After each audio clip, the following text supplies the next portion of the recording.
Find the sum of first 30 natural numbers. First 30 natural number होते हैं 1 2 3, जो कि बच्चों को काउंटिंग में पढ़ाए जाते हैं कि पहले जब बच्चों को गिनती सिखाई जाती है तो 1 से शुरू करते हैं, ना उसमें ज़ीरो होते हैं, ना माइनस के नंबर होते हैं, ना फ्रैक्शन होती है, ना डेसिमल। नेचुरल नंबर वो नंबर हैं जो 1 से शुरू होते हैं और सारे होल नंबर होते हैं, 1 2 3 4 5 वगैरह। तो find the sum of first 30 natural number का मतलब है 1 2 3 4 5, इसी तरीके से 30 तक इनका सम मालूम करना है।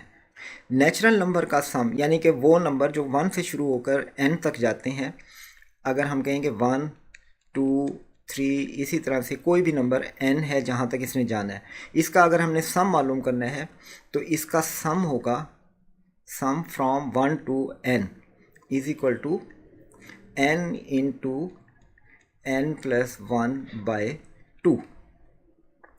ये नेचुरल नंबर का सम है अप टू n। अब यहाँ पर n है 30, यानी कि लास्ट नंबर 30 है, तो इसका 1 से लेकर 30 तक का जो सम होगा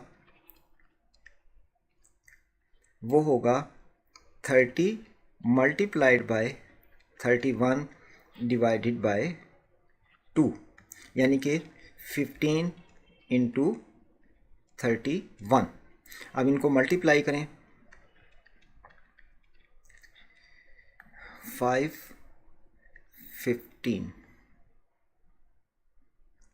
then 1 and 3 5 6 4, ये आ जाएगा 465, जो कि ऑप्शन सी में मौजूद है। इसलिए इस क्वेश्चन का आंसर है ऑप्शन सी।